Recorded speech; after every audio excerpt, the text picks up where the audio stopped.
Hey guys, it's Nick here, one of the exercise physiologists here at Sporting Wheelies. Just going to talk through slinging and hoisting. So a bit of introductory to that. Important to know, you're not going to be asked to do this yourself. You're going to have assistance with an exercise physiologist, but it's always important to have a bit of knowledge and understanding of these things so you can get straight into it. So it's always important when you're slinging to ask the consent of the client and make sure you let them know what you're doing as you're going through, just so they are aware what's happening and they can let you know if there's any problems as well. So first of all, the slings. Generally we use 3 different slings. We have this maroon one that is the large, so these are going to be used on your larger clients.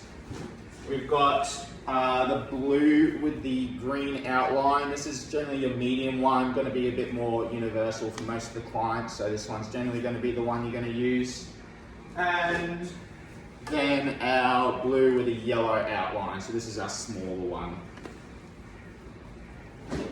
Generally, we do slinging to assist clients out of their chair and position them onto certain equipment, like our tilt tables, bikes, or any of the equipment out on the gym floor.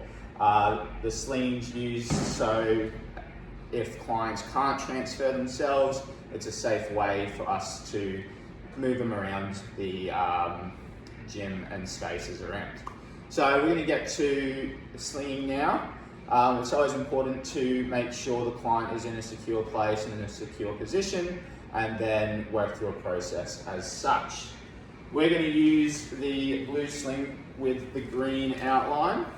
It's got an inside and an outside. The outside you can see with the handles, so it's important to make sure the inside is going onto the client. So you're just going to help and support the client if needed. They'll tilt forward, and if they need assistance, you support the front. Otherwise, if they can support themselves, you can line it up in line. There's stitching on the back of the sling that you can line up with the spine and make sure it's just around neckline. As you support the client, you want to tuck it in behind as far down underneath the glutes as possible, as to support them when you sling up. So it's important to get all the way down as far low as you can and bring the leg parts underneath.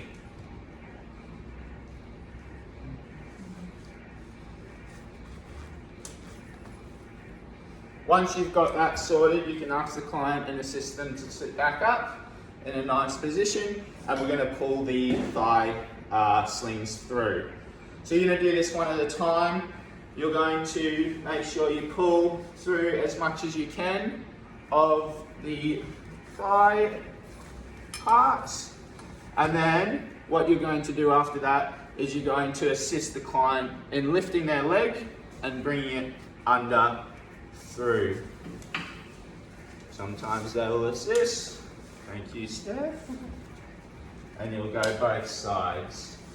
So assist in lifting up, pull through as far as you can, and make sure everything is lined up as such. An important part with the legs, we're going to cross them over as such to not let the legs split apart when we're slinging. So just nice and simple, thread it through. Now, as you can see, there are 3 colors to the sling. We get 4 technically, a purple, green, yellow, and red. So it's important to make sure when you're connecting the sling up to the hoist, you connect the same colors with the legs and the same colors with the arms, but it can be in different combinations. So you can go greens with legs, yellows with upper body, and then it's always important to double sling just in case. So attach the green and attach the purple.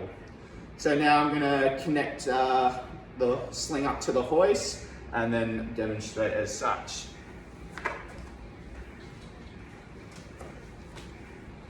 So it's important with the sling, you split the legs apart so you can get as close into the client as possible, and bring it in, making sure you watch out for their head positioning where the hoist arm is. After that, you want to bring it as low as needed. And then attach the sling as such. So bringing over shoulders, attaching. Today we're going to go green and bringing over the purple as well. Going arms and legs, green and green.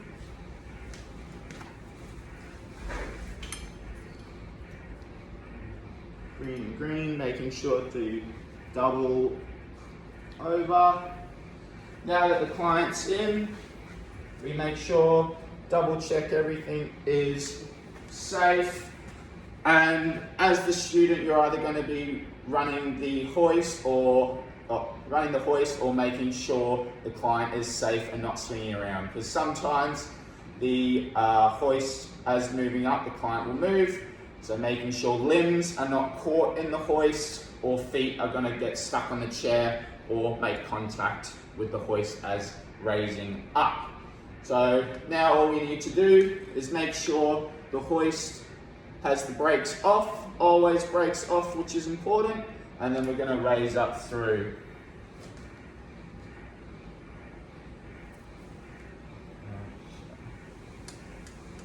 Comes the client. Lovely. Now that the client's off out of the chair, we can maneuver them around to anywhere we need, and again, making sure limbs and feet are safe and not crashing into anything. And same process in lowering, making sure we position the client in, so moving them as far into the chair as possible before we come down. Lovely.